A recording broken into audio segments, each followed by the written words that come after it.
Welcome to Brain Vision. You are again given a couple of segments of pipe or rods that are connected with a elbow here, a 90-degree elbow. They go on to connect to the wall here, but we want to take a cut here 1 meter from the wall. There are applied loads that have components in all direction here, and then another applied load here.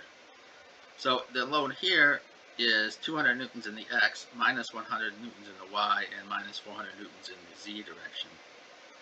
The vector from B to 1, so this is point 1 here, and this is point 2. The vector from B to 1 is 1 meter in the x direction and 1.5 meters in the y direction. The force at the elbow here is 300 newtons in the x direction and minus 500 newtons in the z direction. The position vector from B to 2 is just 1 meter in the x direction. So I should put a 1 in there just to make it more clear, I guess.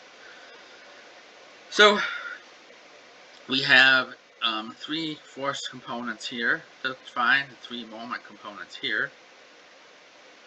We can sum the forces on this section and set them to 0, and sum the moments on this section, set them to 0. And we'll get that this vector and this vector. FB, the internal force vector, is minus 500 newtons in the I direction, in the x direction, 100 newtons in the y direction, and 900 newtons in the z direction. So which one? It's x direction. This is our normal. So this is acting to compress it, and these are shear. These are shear forces.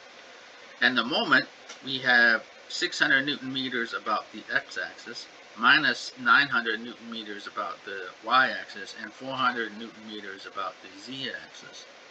So in this case, this is the twisting moment, and these are bending moments.